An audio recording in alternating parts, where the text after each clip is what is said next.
Boa tarde, eu sou o Danilo Roupeiro. Aqui é o Gabriel Capelozzi. Eu sou a Larissa Lemos. Luiz Fernando.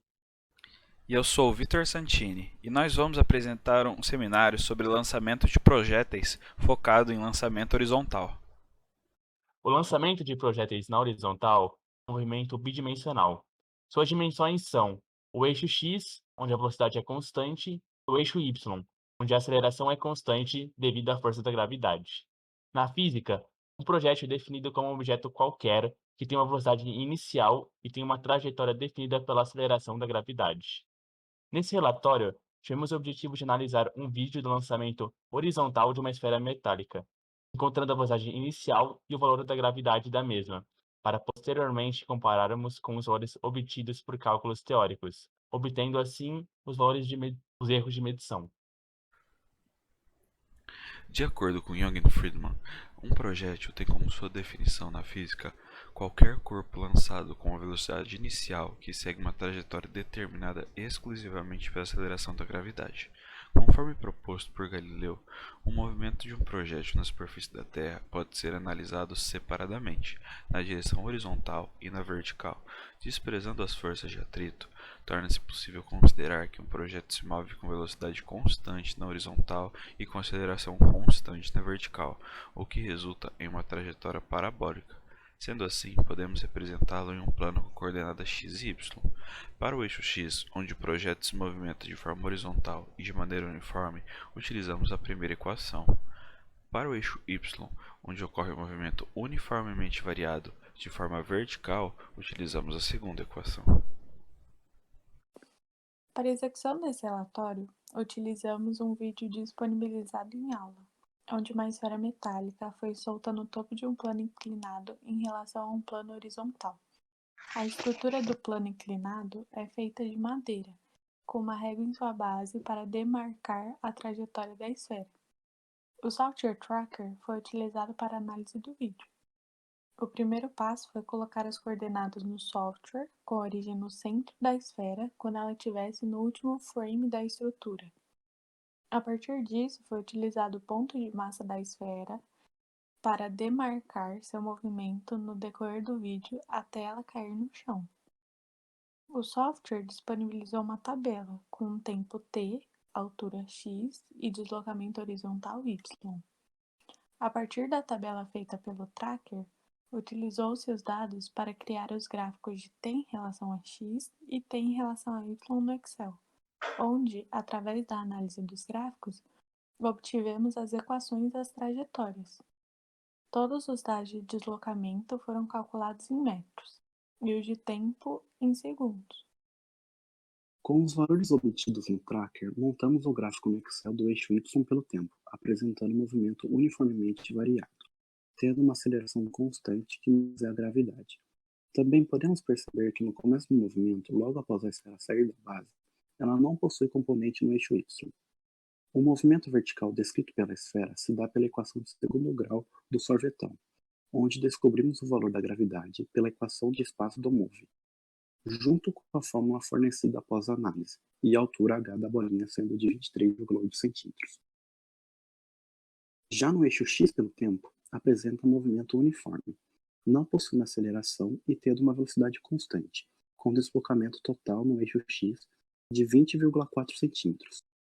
O movimento horizontal descreve uma reta, por possuir uma velocidade constante, sendo descrita pela fórmula de Voigt. E para descobrirmos a velocidade inicial, utilizamos os valores que o gráfico forneceu na fórmula da velocidade inicial. Para analisarmos os erros, utilizamos a fórmula do erro percentual para calcularmos tanto o erro da velocidade inicial quanto o erro da aceleração. Na fórmula, temos o valor experimental como o valor que obtivemos através da análise dos gráficos e da conta que fizemos a partir disso, e o valor de referência como o valor que obtivemos através das contas feitas pela teoria. Nisso, com as contas mostradas no slide, o erro percentual da velocidade inicial deu 8,1% e o erro da aceleração da gravidade deu 8,29%. Ambas as porcentagens de erros podem ter sido obtidas por diversos fatores. Dentre eles, podemos citar a qualidade do vídeo. Quando colocamos um software para analisar, a qualidade estava bem difícil de ser trabalhada. Estava difícil de ver os frames, estava difícil de ver o deslocamento da bolinha.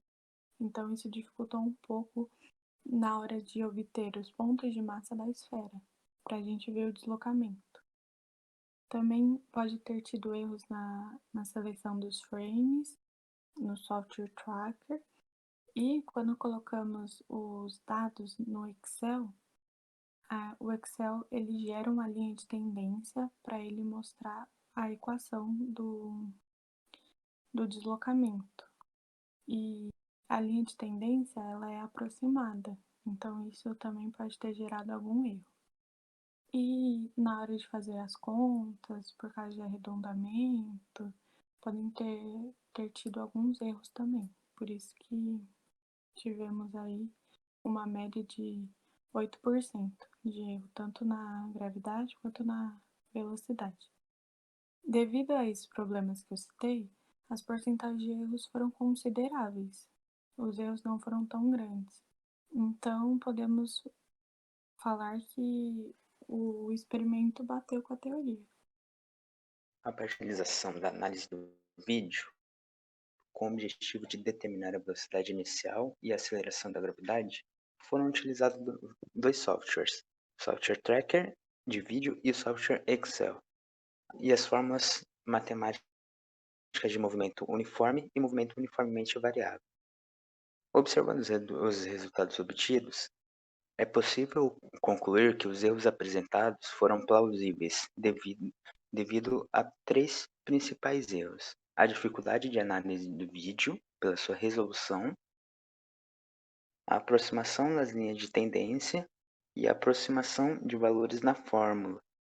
Apesar dos erros, os resultados obtidos foram parecidos. Com isso, foi possível mensurar na prática a diferença dos sistemas ideais e reais. As referências utilizadas para a conclusão desse relatório foram o livro de Física 1 do Jürgen Friedmann, o Fundamentos de Física do Halliday, além do software tracker utilizado para fazer as análises. Esse foi o nosso relatório. Muito obrigado pela atenção e tenha uma ótima tarde.